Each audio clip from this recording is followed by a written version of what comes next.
Coast to coast, border to border, and around the world, it's time for The Bill Alexander Show. The Bill Alexander Show is a guest-driven program where the topics are diverse and entertaining. Laugh and learn while you listen to one of the best hours of online radio. Now, here's your host, Bill Alexander.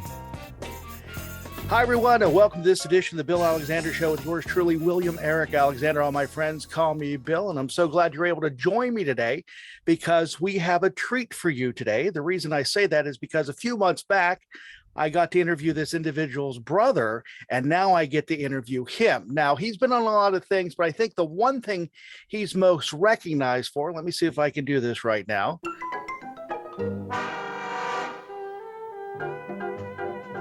And that is the theme to My Three Sons. Now, who I have on the phone right now, or on the video chat right now, is Barry Livingston, who played Ernie, the youngest brother on My Three Sons. How are you doing today, sir? I'm doing great. Thanks. So what is it like to be the age that you are right now and still be recognized for a character you played as a child? Okay, well, number one, I'm recognized if people kind of make a point of pointing it out, but I'm not recognized on the street anymore for that. I mean, that was 60 years ago. So I've changed a little bit, and I've done a lot of different things beyond My Three Sons. But yes, that's will be on my tombstone. Here lies Ernie Douglas, and it'll say, for more credits, see back of tombstone. So that will have your international movie database listing on the back, right? Exactly. So when I talked to your brother, he was mentioning, and that is Stanley. When I was talking to him, he was talking about how you got onto the program and how you got into acting. Uh-huh. And he was saying that he was found on basically the set of Ozzie and Harriet because he was just roaming around. When you got into it, what got you interested? Was it your brother, or was it just something that you thought you could do too?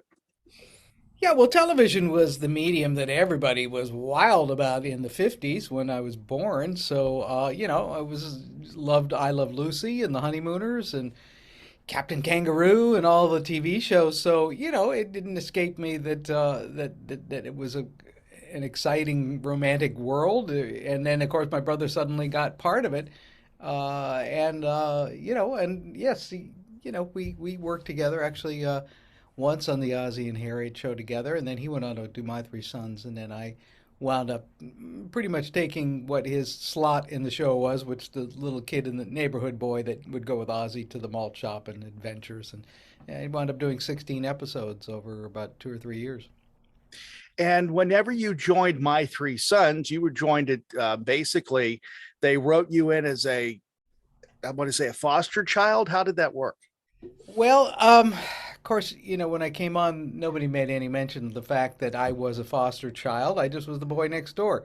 And then when Tim Considine decided to leave the show, and Tim played Mike, the original oldest son, they needed there was a hole in the outfield, for somebody, and conveniently, whether they planned this far in advance, I don't know, but I was then told I was a foster child, and the story had it that my parents had to leave the country, and of course the Douglases then adopted me.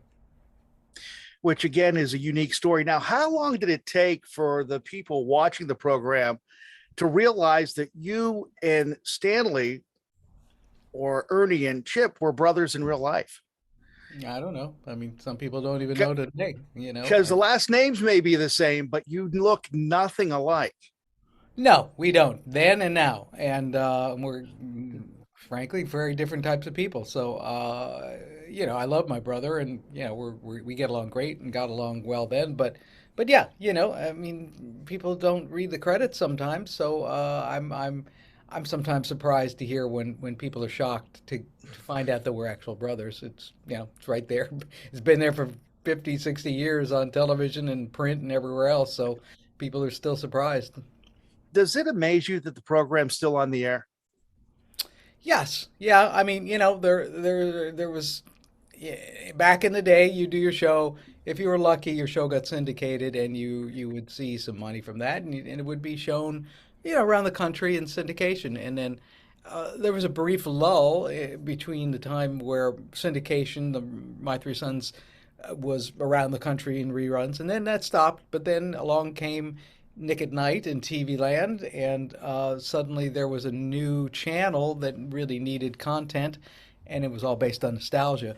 So yes, I mean it was a shock to everybody that you suddenly what you did at that time, maybe 10 years prior, suddenly was now being watched by millions of people again. And again today, there are all these other retro oriented shows like I mean the networks, Me TV and Audience TV and a few others.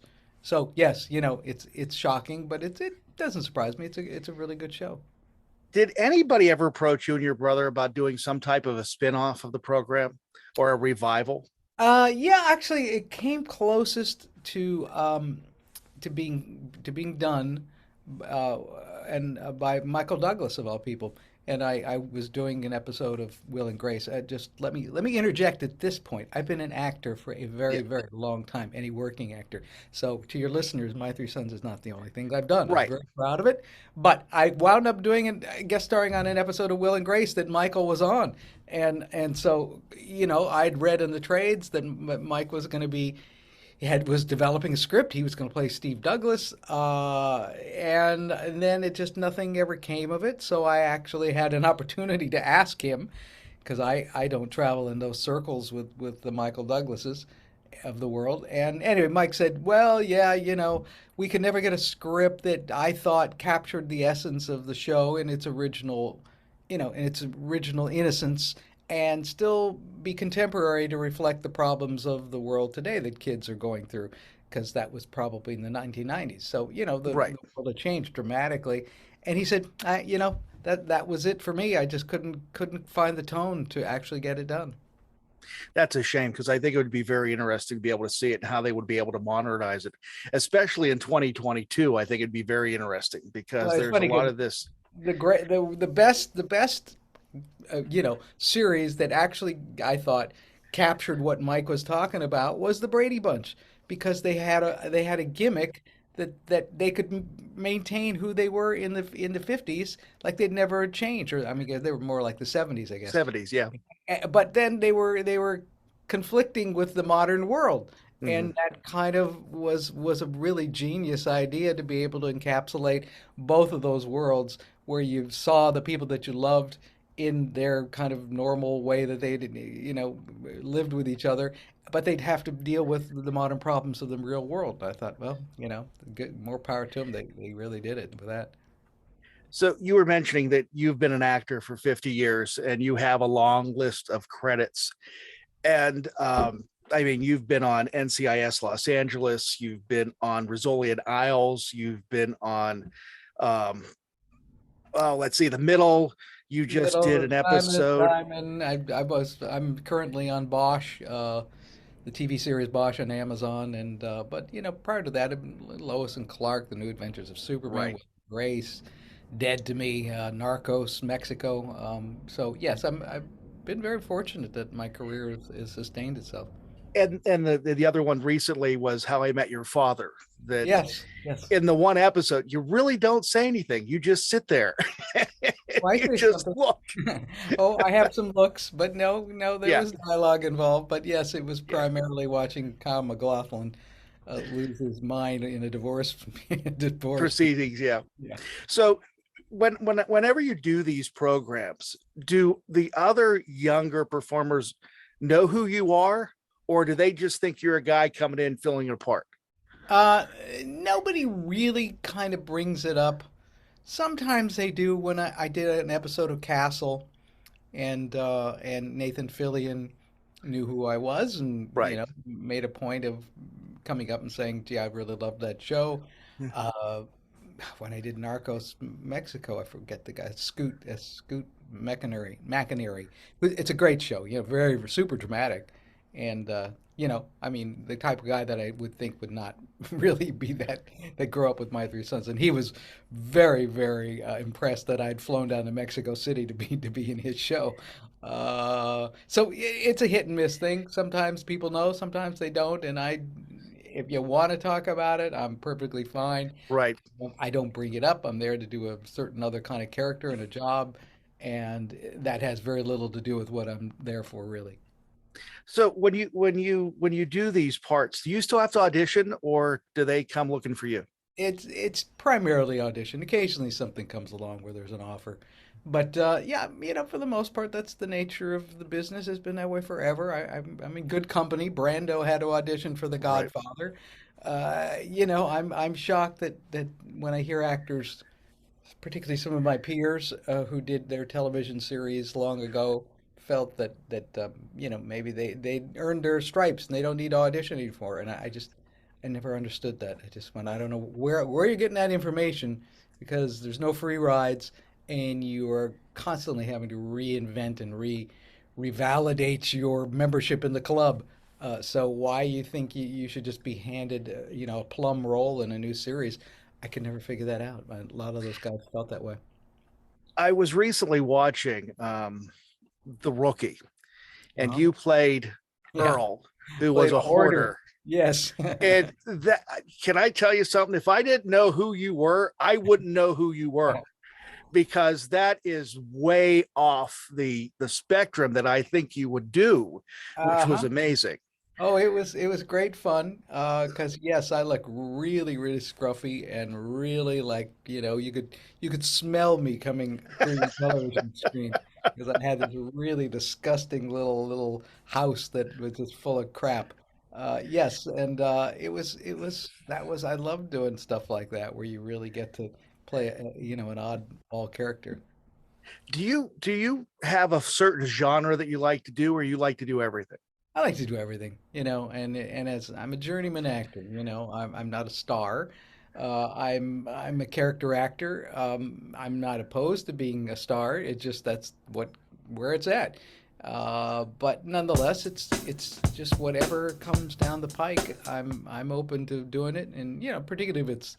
I mean, I've turned down things here and there, but for the most part, it's all good. Is there something that would be offered to you that you would turn down? What wouldn't you do? I wouldn't do frontal nudity. Has that been offered? That said, I did something very close to that in a new upcoming series for Peacock, which I probably shouldn't say anything more about, but a show called Mrs. Davis. But nonetheless, I show a lot of skin in this. But again, I went, well, if they wanted to go if that far, I'm out, and it has to make sense. If it's gratuitous and it has nothing to do with the script other than some crazy ass idea, then I'm out. But yeah, there's not much that I say no to. So if someone would approach you and say, "Hey, we got an idea. We want you to play a crazy uncle on a TV sitcom," would you do it? Of course, I have a couple of good role models. Well, that's why I was asking that, because I can see you doing that, and watching you on some of the other programs that I've seen you on within the last few years. You have a very large range, and it's interesting. Do you like doing TV? Would you rather do movies? What would I've been fortunate to be in a couple of Oscar-winning films. Argo won Best Picture, Social Network, Zodiac were all both nominated for Oscars. So I'm thrilled when I get an opportunity to be in a really high budget, big, splashy thing. But the real quality work today seems to be in television. So I'm very happy to work in both fields and wherever. I love working on stage if something comes along. with some of the people you've worked with in the past, is there anybody you like working with the most? Oh, yeah, the most. Geez, that's a good question. Because I've seen you done, like you said, you did the rookie. You also did Castle, so that has Fillion in it. Yeah. So is he someone you like to work He with, was or great. Yeah, he was great. Yeah, there's very few people that I've worked with and there are a few that I didn't particularly care for, but I'm not going to say who they are.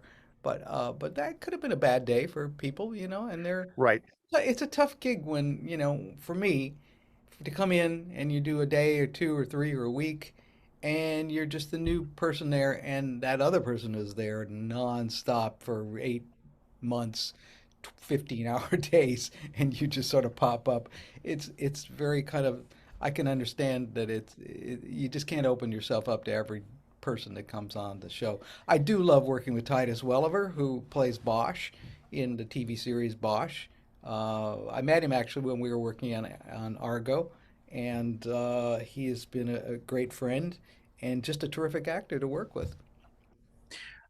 When I look at your credits here that you've done, when My Three Sons left, were you afraid you were going to be typecasted, or were you ready to embrace that typecast and going, I'm going to do whatever it takes to do work? I rejected being rejected is how I kind of have come to this conclusion. There was the common thought that, okay, your career's over, or, it's going to be really, really hard. And I was aware of that. My parents were quite vocal about, you're probably headed for a pretty difficult time, because they'd been in around for a long time and they'd seen this many child stars come and go, and have all kinds of addiction problems. And so I was, it wasn't like I wasn't being forewarned that there was some rough seas ahead. But took acting seriously, and I really wanted to be a good actor. And I studied with people like Martin Landau and a guy named Jack Garfine. And I went and I got it in my head. I wanted to be a stage actor, so I went to New York and I worked on Broadway and worked a little off Broadway. And actually, the guy Roddy McDowall, who was one of the great child stars of the MGM in the 30s, Hmm. I guess, I did a TV movie with him called The Elevator, which was actually a very good film. And I asked him, I said, I was 18, 19, and I just off Sons, I guess. And I said, what did you do? And he said, I went to New York, and I would advise you to go learn your craft and learn about life. Go get out of Hollywood. It's pretty plastic here, and hit the streets in New York. It'll be a great education, and that's what I did. So, do you think with all these streaming services now that there's more opportunity out there for you than there was before? Yeah, I think so. I mean, I think that there definitely is a need, because the demand for content is enormous right now. Um, Again, there's a lot of things that have changed. Quite honestly, diversity casting, which I'm in favor of, meaning that Right. it's every person of every gender and every color gets a shot at the role. Uh, Formerly, reserved for old white guys with glasses and no hair. That was like the accountant, lawyer. Well, that can be anybody now. Right. So, Right. it's the nature of the way the world has gone, and business. And again, I have no qualms with that, other than it's reduced my, you know, the odds of getting a job in roles that I would have had probably less of an issue 25 years ago. Hmm. Uh, it's just more competitive. It's more competitive than ever. So, that's something you got to consider, and it's just the way it is, and deal with it. So, how did COVID affect your career the last 2 years? Well, actually, I did the Rookie at the height of COVID. The film industry and TV was just starting to figure out, can we even do this and not have to shut down every other week because somebody on the set or a major star got COVID. So it was really, really overkill. Maybe not overkill, but it was definitely, you tested 3, 4, 5 times before you'd even get on the set. Once you got on the set, you'd have to, they had a little tent for you, your little private tent, and they'd zip you up in that thing, and you'd sit there like in your little hermetically sealed tent, so you're keeping away from the germs. And the actors had a zone A, they called it, where you're supposed to just stay in this area here. And then, when you do your scenes, it was like when we were doing the Rookie, I'd have to wear a mask and, in rehearsals and talking, and then suddenly they're ready to shoot it, and they go, okay, all right, get ready. Actually, roll them. And then somebody would come in and you'd throw your mask, take it off, and throw it into a bag, and that person would be your handler. And you do your scene, and then cut. And then that same person would come running back in, and you have to throw in your mask. And it was definitely just the way it was. I mean, if you wanted to work, I guess I was somewhat grateful that they were being cautious. But it was hard to kind of roll with that. The last few jobs that I've done have not been that anywhere near that conscientious or cautious.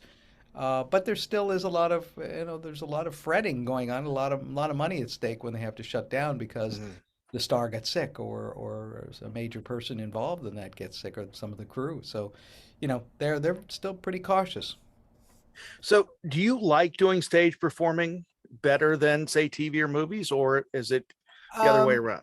it's fun and it because it's the old cliche, the reaction you get is immediate and it's true though. And it's it's you're alive, it's fly by the seat of your pants for 2 hours or whatever. And I did a play a few years ago, which was a lot of fun, called Stella's Last J Date. And it doesn't pay anything, so you do it more as almost a labor of love. But that said, it's really a lot of fun, and that part of it makes it worthwhile. Because I have a son. My oldest is 22, just graduated with his degree in musical theater, of all things. And he just signed. He's working in Virginia right now in Busch Gardens, and he's working on 3 contracts down there right now Oh through the wow. holiday season. So I always ask when I talk to performers like that to see what they would recommend, because I really don't understand the life, but he loves it and he loves being a part of it and he loves working and the extensive hours and everything else. But what do you recommend to somebody that wants to get into the craft that you're doing? Get a realtor's license. That's pretty much. I said that to people who got into radio too.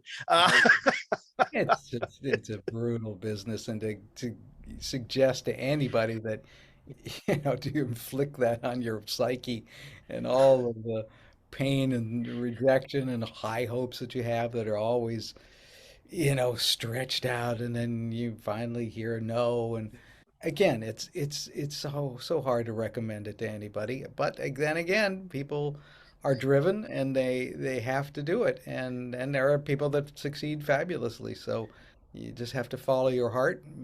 Just be as good as you can be. Study, get in with some like-minded folks, some people that equally are committed, and and if you're ready and good and you're in the right place, right time, you'll get lucky.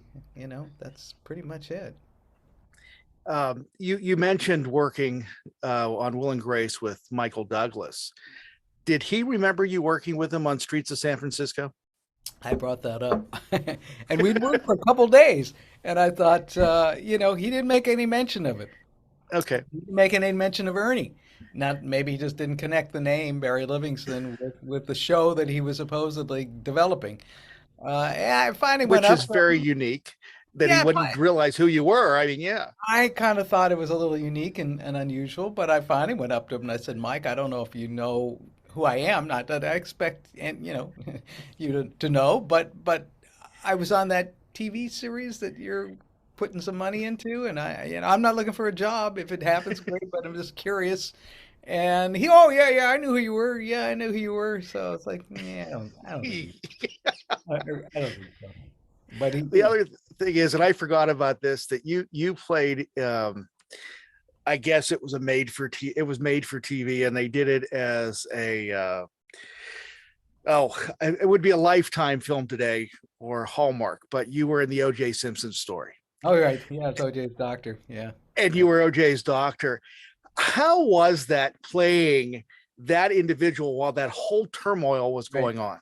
Yeah, it was still playing out. It was seemed like they were just writing it as they went along. Okay, It felt like, yeah, it just felt, I don't, it didn't feel very developed to me. I don't recall it that well. I do recall who I played and I recall the series. But then again, I just felt like, well, they didn't know the ending, and it's hard to write something that right. makes sense unless you know the outcome. So it felt a little haphazard, as I recall. So, I mean, you've done some programs that would be I mean, part of American Psyche. I mean, for goodness sake, you were on the West Wing as a Hmm. speechwriter. Yeah. And that show in the early 2000s really opened a lot of people's eyes the way government worked, Yeah. because it was very close to what was going on at that time. Yeah. No, it was a great show. It was a great day, actually, because The casting, I got cast in an ER, and the days were going to conflict, like they were both needed me on the same day. But as it turned out, the casting director was casting both shows, and both shows shot on the same Warner Brother lot. So they were able to cast me in both. And in the morning, I worked in West Wing, and then in the afternoon, I walked over to another soundstage and worked on ER, which that's a pretty good day to be in those two iconic shows in one day. Uh, I got actually that scene that I did for ER, it got cut. I don't know why, but it was, it was pretty cool to be in both those cool shows. So, do you have a problem making fun of yourself as a child star and everything else? Do I? Not at all. Not Okay. at all. Look at me. Because I've been to ask you that because you were in the David Spade movie, Dickie Roberts, Yeah, yeah, former child star. And again, that was just him trying to come out into the real world, finally realizing the world wasn't revolving around him, that he had yeah, to yeah, actually do something. yeah. Did you feel that way as a child, or was it just No, but poking fun at oddly enough, I remember doing. We got paid pretty well, and well, we did is a little song at the end. I remember being really super sick that day. I had like a fever. I felt shitty, crappy as can be. And but then I kind of thought, I'm here. I am with this giant chorus of what some people call has-beens, it? and Right. I would some people would call me a has-been for that matter. So yeah, it was a weird day to do all that, but I thought, okay, get over yourself. These are people I've known forever. It's a pretty funny movie, as I recall, and actually, the point of the movie was actually valid in that, as I recall, his story is he's a child actor. His series has gone away now. He's trying to become an adult, but something's wrong, and he Right. realizes he missed something in his childhood, Hmm. like growing up as a family, just the real experiences of a boy who wasn't a star. So he hires the family, right? That's what he does. Hmm. He goes back Dickie Roberts and hires a family to live with to fill in all of the things that a normal child would have experienced to hopefully make him a better adult. And I thought, well, that's actually a pretty cool idea, and I think is actually not unrelevant or yeah, it was pretty cool, I thought. So, now asking you about that, do you feel that you and your brother had a relatively normal childhood, or because Yeah, of the acting and everything, it just was distorted? it was distorted, but it was relatively normal too. I mean, because we did go back to public school. My parents made it pretty clear when we were on hiatus, we didn't just roll off and go do some Disney movie or some other Love Boat or whatever. We were sent back to the big house with all of the other inmates and took our licks like all the other kids did. Which again, that's like an important phase of a teenager's life is being seeing girls you want to go out with and getting Right. rejected or being laughed at or and going through all of the process of trying out for certain clubs or drama classes or whatever, so all of that was important things for me as a human being, I think, to kind of experience.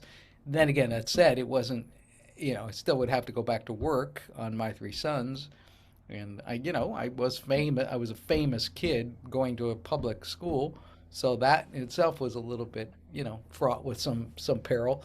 Uh, but nonetheless, most kids are pretty darn good. Most kids were just if you came at them as a real human being and didn't ask for special treatment, well, you find your own friends, and I made a lot of great friends and still have them. Do you do any of the Comic Cons that celebrities or stars of your age are doing now? I used to, and I'm over it. I mean, it's lovely to meet fans, but honestly, the COVID thing just turned me off to being in a big room with a lot of people milling around. Everybody wants you. Nobody wants to see you there with a mask on, so you got to take your mask off. And people Right. want a picture with you. You can't have here's Ernie wearing a mask, It's like so you can't do that. So yeah, honestly, I kind of think I'm done with that for at least for the foreseeable future. Because I was curious about those because I've seen a lot of performers do them, and I'm thinking, why? Why are Money, they doing them? Are they doing them to meet the money, fans? Oh well, okay, money. money. That That's why they do it. Yes, the fans are there and they like to meet the fans, but they also like to get the money. That's so is where the it's money that all. good? Wow, for some people, it's phenomenal. I mean, God, Really? if you're Bill Shatner, if you're, you know, anybody associated with a sci-fi thing. Okay. I did one in New York not 10 years ago maybe, and Paul Rubens, who is Pee Wee Herman, Pee Wee had Herman. Yeah. done one before, and this was one of the premier autograph shows in the country called the Chiller Theater. I think there's one coming up, and I was asked to do it in October, but I declined. But anyway, Paul had never done. Hadn't put his Pee Wee outfit on since his fall from grace, which I think was a horrible miscarriage of justice because he's Agreed. a Yeah. sweet guy and great character. And anyway, so he wasn't sure how he was going to be received, and I tell you, it was like the Beatles had showed up. He had a line that just wrapped around the building. They had to move him into his whole other building just because people had come with all the Pee Wee Right. paraphernalia and memorabilia, and he probably walked away with 50 grand in his pocket that day Wow. or more. And there are guys that if God, if Mark Hamill or one of those guys did it, I was like, they'd make 100 grand a day, easy, because it's 50, yeah, it's 50 bucks a signature or 20 bucks, and you're just 50 bucks, 100 bucks, 150 Yeah. bucks. It's like that fast. You're just That's amazing to me. raking in the dough. You can't do it fast enough. So more power to them, more money to them. Yeah. So what do you have? What are you working on right now that you can talk about? I say this show, Mrs. Davis. I just finished that. It'll be on Peacock, the Peacock Network, and I'm going to start a movie next month called Isabel's Garden. And then I just doing the actor thing, just auditioning for a lot of things, and everything is self-tape now, which is kind of weird, because I loved getting auditions and going on studio lots, and you meet with the casting people, and you'd get your shot in the room. You don't get in the room anymore, and that's going to be a hard thing for people coming up in the business that want to get established and known by casting people, is they just maybe they do meet unknown people now if they're recommended, but it used to be part of their day that they would have agents would recommend some really hot new client, and they'd probably get a meet and greet with an agent with a casting director just to familiarize them with who they are. That doesn't I don't think that happens at all anymore. Maybe they do it by Zoom, but it's not as effective, I think. Yeah. So, that's what I do, but I audition pretty much every day. Well, Barry, I appreciate you taking time talking to me. This has been a pleasure, and I wish you the best of luck. And if anything comes along that you're doing in the future, you want to talk about, please feel welcome to come back on the program again. Are Okay. you doing what everybody else is doing? Are you writing a book yet? Oh, I wrote one a few years ago and got actually a New York publisher. It's called The Importance of Being Ernie. Okay. So not The Importance of Being Earnest. That's Oscar Wilde's book, but my book is called The Importance of Being Ernie. And my editor came up with that title. And it's available. You can find it on Amazon, and I'm really proud of it. It's I thought captures what happened to me as a young man and as a child and growing up, and it I think it works. So yeah, I've been told it's a fun read. So check it out. I look forward to finding it and reading it.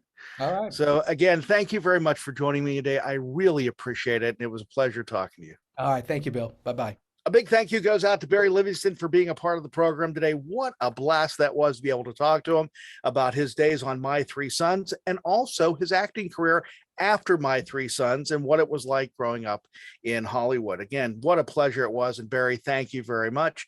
And thank you for watching and listening to us on this edition of the Bill Alexander Show. Guys, you have a great rest of your day. We'll talk to you next time.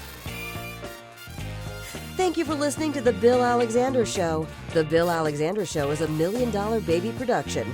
For more information, go to thebillalexandershow.com.